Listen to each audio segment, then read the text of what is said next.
Ma mère a texté, désolé. Ma chérie. J'ai oublié de réserver ta chambre pour notre voyage de ski de Noël. La station est maintenant complètement complète. Tous les autres membres de la famille avaient une réservation. J'ai simplement répondu, cela arrive. Puis j'ai changé mon numéro et j'ai disparu pendant une année entière. Le Noël suivant, ma mère a essayé de réserver un autre voyage. Pour apprendre que l'adhésion familiale à la station, d'une valeur de 45 000 $, avait toujours été à mon nom. Cette nuit-là, 72 appels manqués. Nous ne savions pas que tu étais propriétaire du compte. Je m'appelle Elena Vargas et j'ai 33 ans. 9 jours avant Noël. Ma mère m'a envoyé un texto alors que j'étais en train d'approuver le contrat final d'un fournisseur au travail. Désolé ma chérie. J'ai oublié de réserver ta chambre pour notre voyage de ski de Noël. La station est maintenant complètement complète. Je l'ai lu 2 fois, puis j'ai ouvert la discussion de groupe de la famille. Tout le monde avait une réservation. Mes parents avaient une suite. Ma sœur avait une chambre en coin. Mon frère avait invité quelqu'un. Et d'une manière ou d'une autre, même cette personne avait une clé qui l'attendait. Seul moi avais été oublié. L'excuse aurait pu fonctionner si cela avait été notre premier voyage. Ce n'était pas le cas. L'année précédente. J'avais réservé ma propre chambre après que ma mère avait dit qu'elle était trop débordée. Puis j'avais passé 2 heures à régler les forfaits de ski de tout le monde. Au dîner, ils ont porté un toast aux vacances familiales parfaites. Personne ne m'a remercié. Ils ont seulement ri en disant que c'était une chance que je sois si doué pour les petits détails. Maintenant, l'un de ces petits détails, c'était moi. Une nouvelle photo est apparue dans la discussion de groupe. Des bagages assortis alignés près de la porte. Chaque sac était étiqueté avec un nom. Il n'y avait pas d'étiquette pour le mien. Ma mère a poursuivi avec « Nous te rapporterons quelque chose ». Je n'ai ressenti aucune envie de discuter. J'ai tapé « Cela arrive ». Puis j'ai terminé le contrat, je suis rentré chez moi et j'ai pris 3 décisions. J'ai transféré mon ancien numéro vers un service de messagerie vocale uniquement. J'ai accepté une offre d'emploi à court terme à Portland et je me suis retiré de tous les comptes familiaux qu'ils utilisaient pour suivre mon emploi du temps. Avant minuit, j'avais changé mon numéro.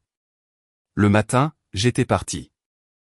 Ils croyaient m'avoir exclu d'un seul Noël. Ils n'avaient aucune idée qu'ils venaient de me rappeler à quel nom le compte le plus précieux de la station était tranquillement enregistré depuis 7 ans. Avant que je vous dise où je suis allé et pourquoi 72 appels sont arrivés le Noël suivant. Dites-moi quelle heure il est, où vous êtes et d'où vous regardez. Je veux voir jusqu'où cette histoire voyage. Je n'ai pas disparu imprudemment. J'ai laissé un seul courriel indiquant que j'étais en sécurité. Que je partais volontairement et que j'avais besoin d'une année sans contact. Je n'ai inclus aucune adresse ni nouveau numéro. Cela a empêché ma famille de transformer ma prise de distance en une urgence publique tout en eux. Leur donnant rien qu'ils puissent utiliser pour me suivre. Ma mère, Diane, a répondu en moins de 4 minutes. Une année pour une chambre d'hôtel. Arrête d'être dramatique. Mon père, Robert, a écrit le lendemain matin. Ta mère a fait une erreur innocente. Les adultes discutent des problèmes au lieu de s'enfuir. Ma sœur aînée, Mélissa, a attendu 3 jours avant d'envoyer.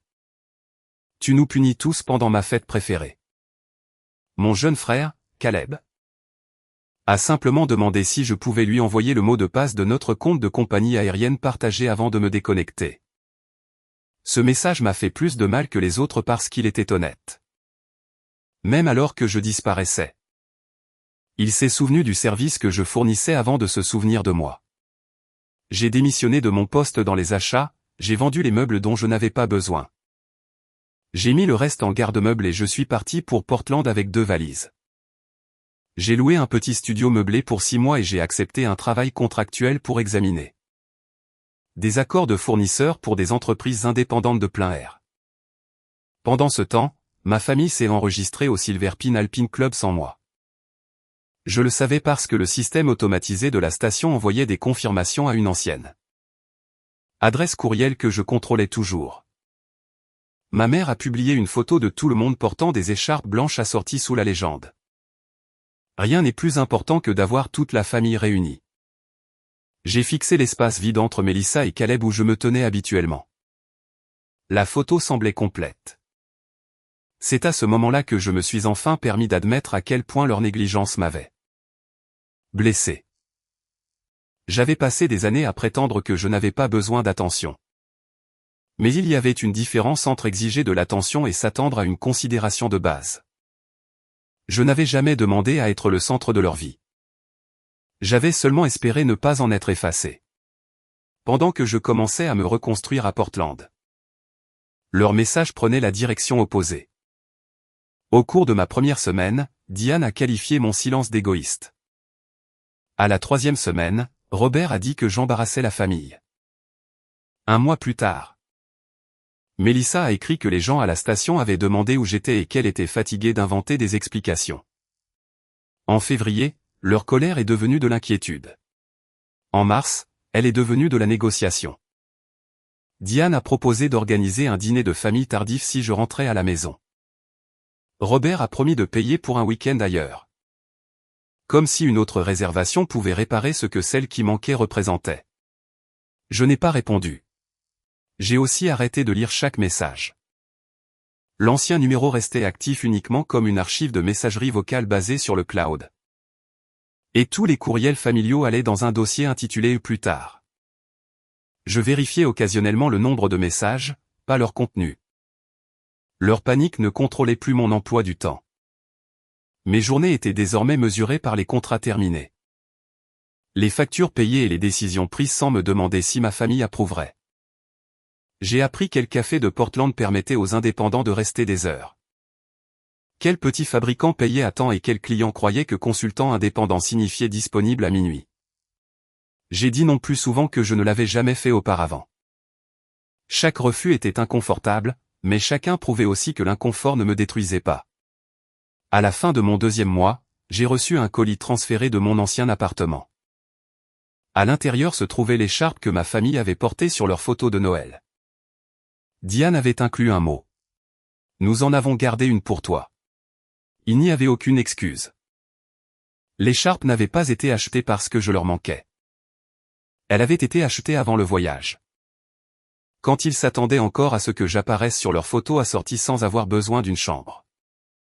Je l'ai pliée, je l'ai remise dans la boîte et je l'ai donnée le lendemain matin. Cet acte simple m'a plus affecté que le changement de mon numéro de téléphone. L'ancienne Elena l'aurait gardé pour ne pas paraître ingrate. La nouvelle Elena comprenait que la gratitude n'était pas une dette que je devais pour qu'on m'offre des restes. Je n'essayais pas de faire souffrir ma famille. J'apprenais à quoi ressemblait ma vie lorsque leurs attentes cessaient d'occuper tout l'espace disponible. Pour la première fois, leur monde rétrécissait sans moi tandis que le mien commençait à s'étendre. Mon premier projet de consultation est venu d'une petite entreprise de vêtements de pluie qui ne comprenait pas pourquoi ses frais d'expédition avaient augmenté de 18%. En une semaine. J'ai trouvé des frais de manutention en double enfouis dans 3 accords de fournisseurs et un courtier en fret qui facturait des services d'entrepôt qu'il n'avait jamais fournis. J'ai renégocié 2 contrats. Récupérer une partie du trop perçu et gagner une commission de performance plus importante qu'un mois de mon ancien salaire. Ce succès m'a présenté à Northline Gear. Une jeune start-up d'équipement de plein air avec d'excellents produits et une chaîne d'approvisionnement qui s'effondrait discrètement. Leur fondateur m'a offert un contrat d'opération de 6 mois. Le salaire était modeste. Mais le contrat incluait une petite participation au capital si je réduisais les livraisons en retard et stabilisais la fabrication avant leur prochaine évaluation de financement. J'ai créé un tableau de bord des fournisseurs. Consolider les commandes qui se chevauchaient et refuser d'accepter l'hypothèse du fondateur selon laquelle chaque retard était la faute de l'usine. Certains problèmes provenaient de spécifications peu claires rédigées par Northline même. L'admettre ne m'a pas rendu populaire, mais cela m'a permis de résoudre le bon problème. En moins de 3 mois, les expéditions en retard ont diminué de près de moitié. Pour la première fois de ma carrière, les gens ne me louaient pas pour être agréable. Ils me faisaient confiance parce que mes décisions fonctionnaient. Puis j'ai fait une erreur qui a failli tout anéantir. Un client distinct m'a engagé pour renégocier un contrat de fabrication avec un grand producteur de tissus techniques. Je suis entré dans la négociation en croyant que les données me donnaient tout l'avantage dont j'avais besoin. J'ai poussé trop vite. Contester des frais sans comprendre le calendrier de production du producteur et traiter une relation de 12 ans comme un problème de tableur. Le fabricant a refusé de renouveler l'accord. Mon client a perdu sa fenêtre de production préférée et a résilié mon contrat le lendemain matin. La commission que j'ai perdue importait, mais l'humiliation importait davantage. Je suis resté assise dans mon studio à relire le courriel de résiliation jusqu'à ce que toutes les vieilles étiquettes familiales me reviennent. Elena la discrète, Elena l'utile. La femme qui pouvait gérer les détails mais ne devrait jamais diriger. Cette nuit-là, j'ai failli contacter Robert. J'ai imaginé lui dire que j'avais échoué et entendre la satisfaction cachée derrière son inquiétude. Au lieu de cela, j'ai ouvert mon carnet et j'ai documenté chaque erreur que j'avais commise. J'avais confondu avoir raison avec être efficace. J'avais préparé des chiffres sans préparer des relations. J'étais si déterminé à prouver que j'avais ma place à la table que j'avais oublié de comprendre les gens assis en face de moi. Vous êtes-vous déjà demandé que si vous disparaissiez complètement, quelqu'un se souviendrait-il vraiment de votre valeur ou remarquerait-il seulement le travail que vous ne faisiez plus? Je m'étais posé cette question à propos de ma famille. Maintenant, je devais me la poser à propos de ma carrière. Si ma valeur n'existait que lorsque tout se passait bien, alors ce n'était pas de la valeur. C'était de la commodité. Je me suis inscrite à un programme de négociation avancé. J'ai étudié la planification de la capacité de fabrication et j'ai commencé à mener des entretiens post-projet avec chaque fournisseur disposé à me parler honnêtement. Je n'ai pas caché mon contrat raté à Northline. J'ai expliqué ce qui s'était passé et j'ai montré aux fondateurs les garanties que j'avais créées pour éviter que cela ne se reproduise. Je m'attendais à ce qu'elle mette fin à mon engagement. Au lieu de cela, elle a dit : je vous ai engagé pour résoudre des problèmes difficiles. Savoir où vous vous êtes trompé en fait partie. Sa réponse ne m'a pas sauvé. Elle m'a donné l'espace pour faire le travail de me sauver moi-même. Au cours des 4 mois suivants, j'ai reconstruit mon approche. J'ai passé moins de temps à essayer de dominer les négociations et plus de temps à identifier ce que chaque partie ne pouvait pas se permettre de perdre. Lorsqu'une usine de Northline a été confrontée à un problème de trésorerie, j'ai proposé des commandes plus petites mais plus fréquentes au lieu d'exiger des prix plus bas. L'usine a obtenu des revenus prévisibles tandis que Northline a réduit ses stocks excédentaires. Les deux parties en ont bénéficié et la relation est devenue plus forte que tout ce que j'aurais pu forcer par la pression. À la fin de mon contrat, Northline avait passé son évaluation de financement et m'avait offert un poste de direction permanent. J'ai décliné le salaire mais j'ai conservé la participation que j'avais gagnée. Je voulais construire quelque chose à moi. J'ai enregistré Vargas Supply Studio et j'ai commencé à conseiller de petites marques de plein air qui étaient trop jeunes pour des équipes d'approvisionnement d'entreprises complètes, mais trop grandes pour survivre avec des contrats improvisés. Le succès n'est pas arrivé en un seul moment dramatique. Il est venu à travers des appels à 6 heures du matin avec des usines, des prévisions révisées, des propositions rejetées, des factures en retard et des clients qui sont revenus parce que je leur disais la vérité avant qu'elles ne deviennent coûteuses.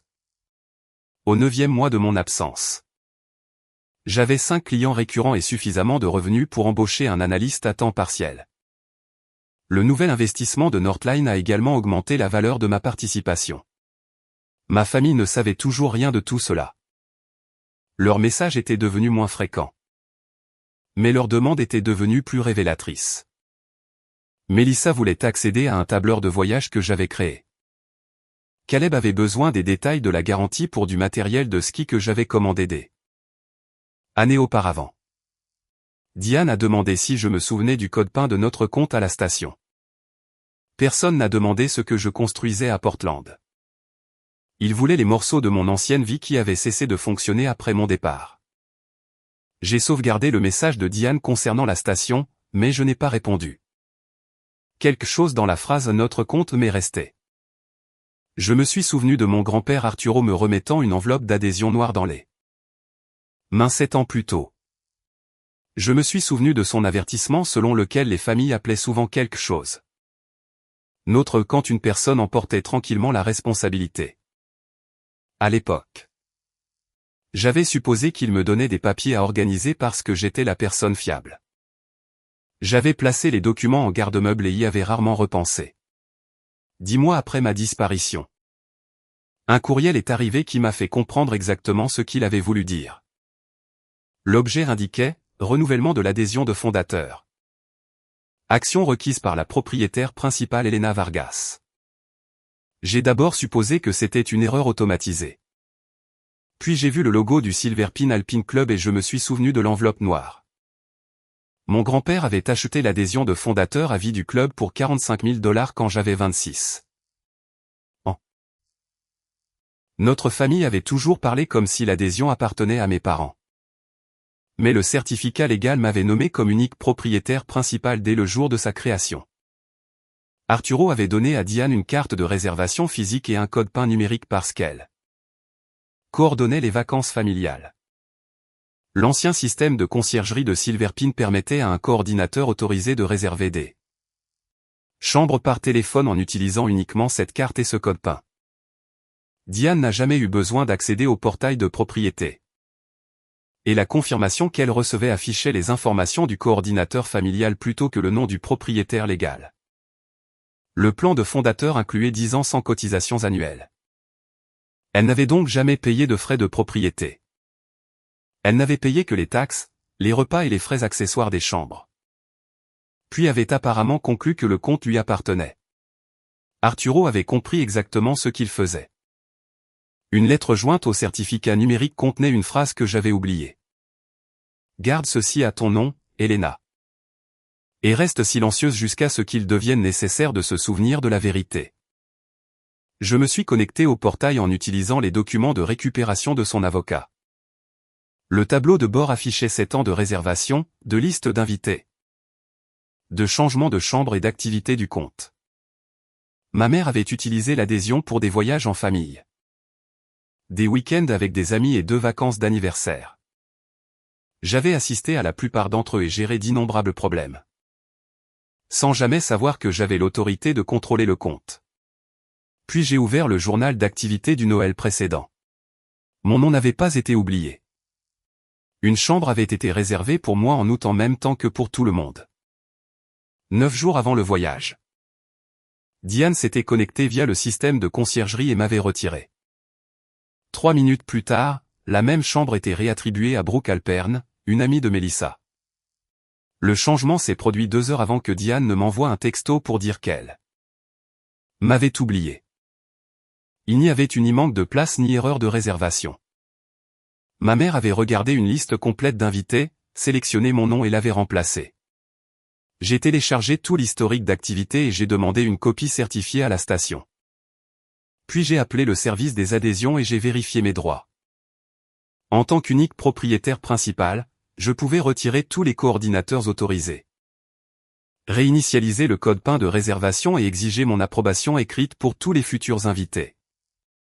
Je n'ai annulé aucun séjour terminé ni demandé de remboursement. J'ai simplement retiré l'accès de Diane, converti l'adhésion en statut contrôlé par le propriétaire et créé une règle selon laquelle aucun invité ne pouvait utiliser les privilèges de membre fondateur à moins que j'approuve personnellement la réservation. Silverpin m'a envoyé une confirmation. La membre principale Elena Vargas a restreint tout accès familial. Je n'ai pas transféré le message. Je n'ai pas confronté ma mère. J'ai changé le mot de passe. J'ai stocké le rapport d'activité certifié avec les documents de propriété et je suis retourné au travail. Si ma famille avait appelé parce que je leur manquais, j'aurais peut-être envisagé de répondre.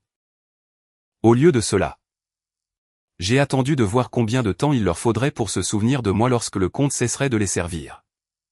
Le mois de décembre suivant, je préparais une présentation pour un fournisseur lorsque la ligne téléphonique archivée a commencé à se remplir de notifications.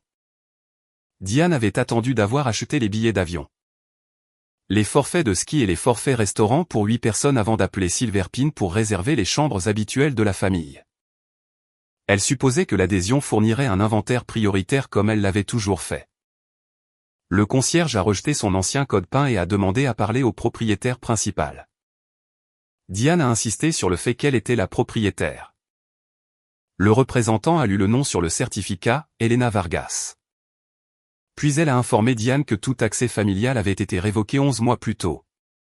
À 18 h ce soir-là, l'ancienne ligne affichait 72 appels manqués.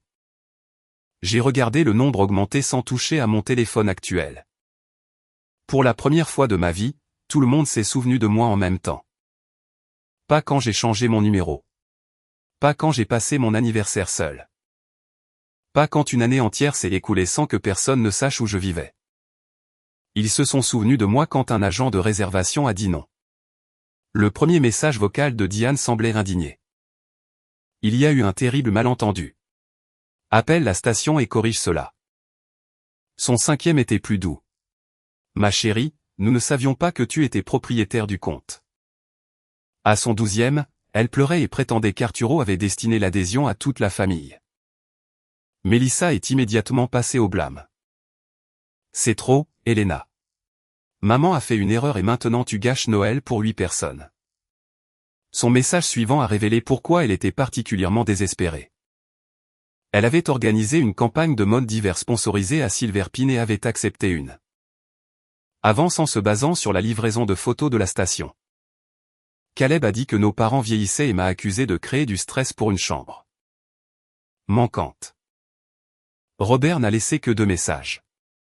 Dans le premier, il m'a dit d'agir comme une adulte.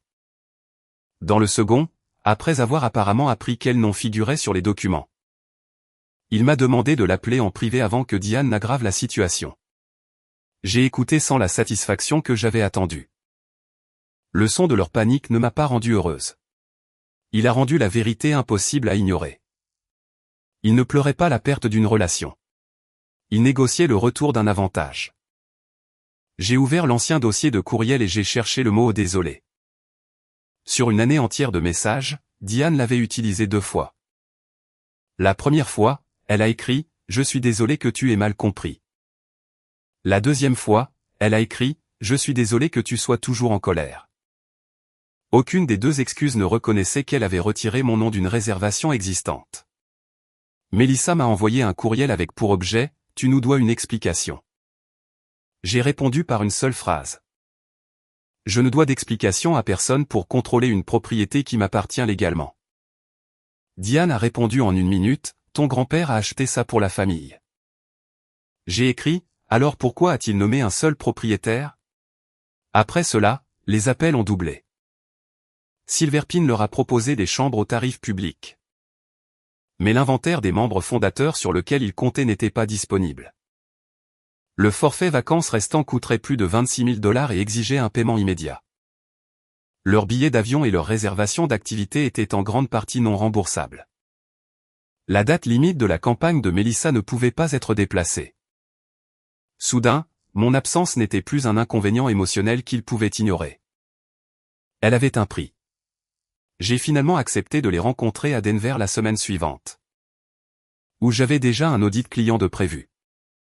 J'ai imposé 3 conditions. Tous les 4 devaient être présents. La réunion aurait lieu dans un salon d'affaires privé plutôt que chez eux. Et personne ne recevrait l'accès à l'adhésion par la suite. Diane a répondu qu'il n'y avait aucune raison de se rencontrer si j'avais déjà décidé. J'ai répondu qu'elle était libre de rester à la maison. 30 secondes plus tard, elle a confirmé que tout le monde serait présent. Avant la réunion, Silverpin m'a envoyé le rapport d'activité certifié. L'entrée retirant ma réservation incluait l'heure exacte, le numéro de la chambre, le nom qui a remplacé le mien et le code d'autorisation de Diane. J'ai imprimé 5 copies. Ma famille croyait que nous nous rencontrions pour discuter de la manière de sauver leurs vacances de Noël. J'allais leur montrer que le Noël précédent n'avait jamais été un accident. Diane a commencé à parler avant que je ne m'assoie. Nous ne sommes pas ici pour nous battre.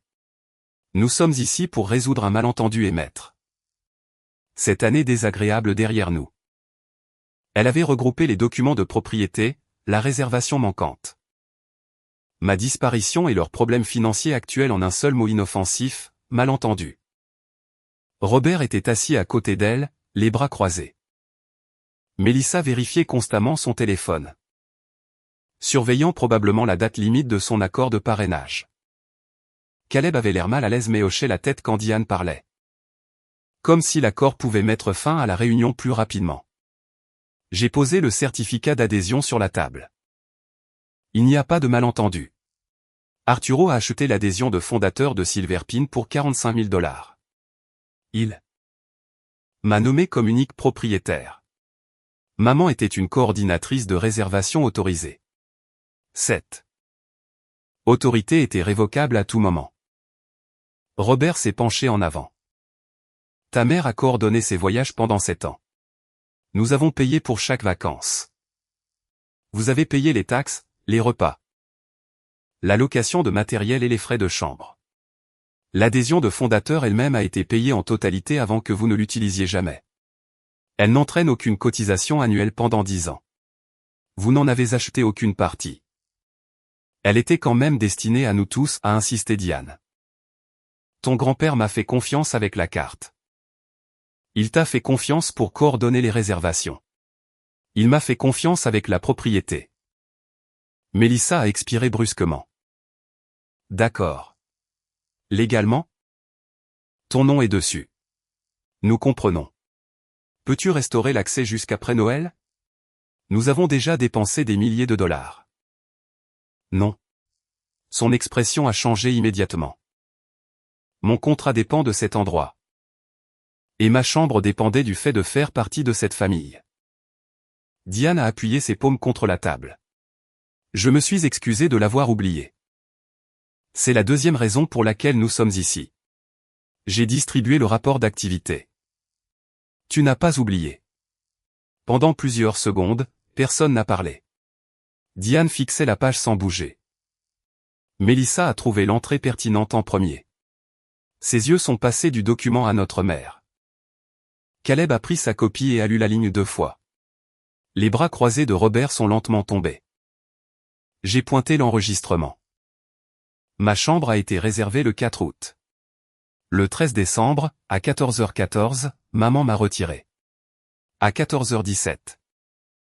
La chambre a été attribuée à Brooke Alpern. À 16h32. Maman m'a texté que la station était complète. Caleb a regardé Mélissa. Brooke est venue avec toi. Mélissa a dégluti. Elle avait un projet de photographie. J'ai demandé à maman si cela dérangerait Elena si elle sautait une année. Tu lui as demandé de me retirer. J'ai dit que tu étais toujours occupé et que tu ne voudrais probablement pas venir. Maman a dit qu'elle s'en occuperait. J'avais déjà demandé la semaine de congé. Tout le monde le savait. Diane a finalement parlé. L'opportunité de Mélissa était importante. Brooke devait être là pour photographier sa campagne. Il n'y avait pas d'autre chambre. Je pensais que tu comprendrais. Tu pensais que je l'accepterais parce que je l'avais toujours fait avant. J'essayais d'éviter un conflit. Non. Tu as pris une décision et tu as menti parce que le mensonge était plus facile que d'admettre que tu avais échangé ma place contre quelqu'un de plus utile. Robert s'est frotté le front. Diane, tu m'as dit que l'hôtel avait fait une erreur. Elle m'a dit la même chose, a dit Caleb. Mélissa a regardé à nouveau le rapport. Tu m'as dit qu'Elena avait décidé de ne pas venir. Le contrôle de Diane a commencé à se fissurer. Tout le monde doit arrêter d'agir comme si j'avais commis une offense terrible. C'était une seule vacances. Elena a disparu pendant 1 an et nous a exclus d'une adhésion familiale. En quoi est-ce proportionnel? Je l'ai regardé droit dans les yeux. Tu mesures encore le coût en chambre d'hôtel. Je le mesure en vérité. Tu avais une réservation. Pour moi. Tu l'as retirée. Tu l'as donnée à quelqu'un d'autre. Puis tu as blâmé une erreur de réservation imaginaire pour ne pas avoir à admettre que je passais après ta commodité. Ce n'est pas ce qui s'est passé. C'est enregistré ligne par ligne. Elle a repoussé le rapport. Que veux-tu de moi? Je voulais la vérité il y a 1 an. J'ai appris à vivre sans. Maintenant, je veux des limites. Robert a fait un geste vers le certificat. Que as-tu fait exactement au compte? J'ai retiré tous les coordinateurs autorisés. Je les convertis en accès contrôlé par le propriétaire. Désormais, les invités ne peuvent utiliser l'adhésion que lorsque je les approuve personnellement. Personne dans cette famille n'a de droit de réservation indépendant. Tu ne peux pas nous exclure de façon permanente, a dit Diane. Je l'ai déjà fait. Son visage s'est crispé. Après tout ce que nous avons fait pour toi, j'ai failli rire. Mais je voulais que mes mots restent clairs. Tu as oublié de réserver ma chambre. Je me souviens simplement du nom du propriétaire.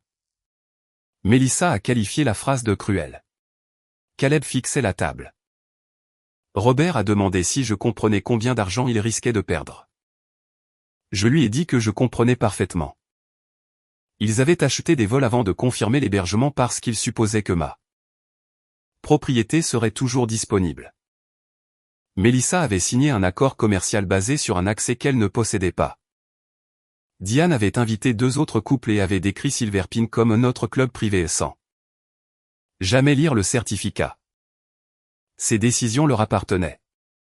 Diane a dit qu'elle pouvait toujours aller directement à la station et parler à un directeur. Comme si elle était convoquée par la menace, nos 5 téléphones ont reçu le même courriel. À ma demande, Silverpin avait copié chaque ancien utilisateur autorisé sur la confirmation finale. La membre principale Elena Vargas a restreint tout accès familial. Aucune réservation. Surclassement. Privilège d'invité ou avantage de membre fondateur ne peut être émis sans son approbation écrite. Diane l'a lu et m'a regardé comme si je l'avais publiquement embarrassé. Tu as envoyé ça à tout le monde. J'ai demandé à la station de clarifier les règles. Tu as dit qu'il y avait un malentendu. Mélissa a repoussé sa chaise. Si je perds ce parrainage, l'entreprise peut me réclamer son avance. Alors rends l'argent que tu as accepté pour un accès que tu ne contrôlais pas. Tu prends plaisir à ça? Non. J'ai cessé d'avoir besoin de prendre plaisir à vos conséquences quand j'ai appris à apprécier ma propre vie.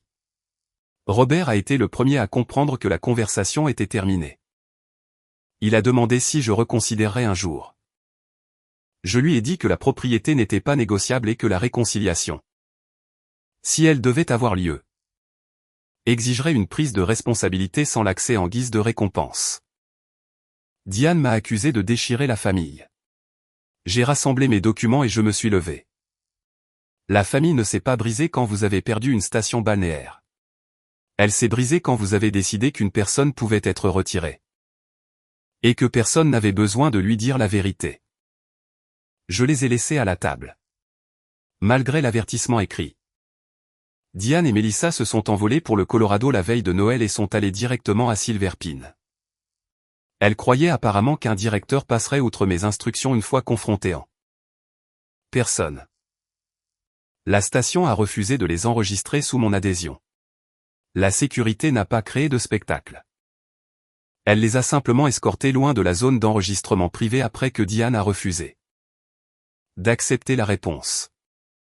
Je le savais parce que Silverpin m'a envoyé un rapport d'incident en tant que propriétaire du compte. Leur alternative disponible était un motel basique à 52 miles de là, coûtant près de $5 000 pour les chambres restantes. Les transferts pour les remontées mécaniques et les forfaits repas attachés à Silverpin ne pouvaient pas être remboursés. Le sponsor de Mélissa a annulé la campagne et a exigé le retour d'une avance de $6 800. Elle m'a transféré l'avis avec un message disant qu'elle espérait que j'étais fier de moi. J'ai répondu que son accord commercial n'avait jamais été de ma responsabilité. Le coup social a frappé Diane le plus durement. Les 2 couples qu'elle avait invités ont réservé ailleurs après avoir appris qu'elle ne possédait pas l'adhésion dont elle parlait depuis des années. L'un d'eux m'a contacté directement pour s'excuser d'avoir supposé que le club appartenait à mes parents. Diane m'a plus tard accusé de l'humilier devant ses amis. Même si je ne leur avais jamais parlé d'elle. La vérité l'avait embarrassée sans aucune aide de ma part. Les conséquences ont également divisé les personnes qui, selon elle, la défendraient. Caleb a appris qu'elle m'avait délibérément remplacé et lui a dit qu'il ne contribuerait pas aux réservations perdues. Robert a gelé leur budget de vacances partagé après avoir découvert qu'elle lui avait menti sur la réservation originale. Il m'a envoyé un courriel pour me dire qu'il restait ailleurs pendant un certain temps et qu'il avait insisté sur une thérapie de couple. Mélissa a reproché à Diane d'avoir promis que je ne contesterais jamais le changement de chambre.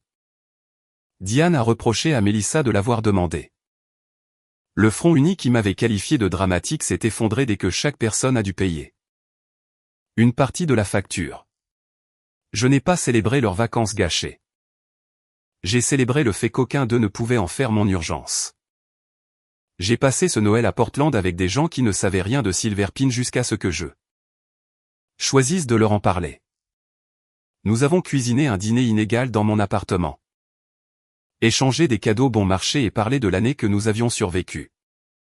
Personne n'avait besoin d'une station de luxe pour prouver que nous appartenions à la même table. À minuit, l'ancienne ligne téléphonique affichait 23 autres appels. J'ai fermé le tableau de bord sans écouter. Les conséquences ont duré bien après Noël. Diane a arrêté de publier des photos de ses vacances annuelles à Aspen parce qu'il n'y avait pas de vacances annuelles à Aspen. Quand des amis demandaient ce qui avait changé, elle pouvait soit admettre que l'adhésion appartenait à la fille qu'elle avait exclue, soit inventer une autre explication. Mélissa a réservé une station moins chère pour une campagne ultérieure. Mais la perte du parrainage de Silver Pin a endommagé sa relation avec l'agence qu'il avait engagée. Robert est finalement rentré à la maison. Bien qu'il ait gardé les finances des vacances séparées et ait cessé de laisser Diane parler pour lui. Caleb s'est excusé pour ses messages remplis de culpabilité. Mais je lui ai dit qu'une excuse ne restaurait pas automatiquement la proximité. Elle ne créait que la possibilité de la reconstruire. Diane a envoyé plusieurs lettres. La première m'accusait de pousser la vengeance trop loin. La deuxième décrivait tout ce qu'elle avait sacrifié en tant que mère. Seule la troisième contenait la phrase que j'avais attendu 1 an pour lire. J'ai retiré ta réservation parce que le projet de Mélissa semblait plus urgent et j'ai menti parce que j'ai supposé que tu me pardonnerais. J'ai cru à cet aveu. Je ne l'ai pas confondu avec une réparation. Je n'ai jamais restauré son accès. Cette limite était permanente. Le printemps suivant. J'ai utilisé Silver Pin pour la première fois en tant que sa propriétaire réelle. J'ai invité la petite équipe qui avait aidé Vargas Supply Studio à grandir. J'ai personnellement approuvé chaque invité et je me suis enregistré sous mon propre nom. Il n'y a pas eu de confrontation dramatique. Nous espérons que l'histoire vous a apporté à la fois du drame et un message significatif. Ce récit fictif a été créé uniquement à des fins de divertissement, d'éducation et de réflexion dramatique. Nous espérons vous rappeler que lorsque quelqu'un continue de prendre votre gentillesse sans donner de respect en retour, vous êtes autorisé à changer le degré d'accès qu'il a à vous. Protéger votre cœur n'est pas de la cruauté. C'est de la sagesse acquise par l'expérience.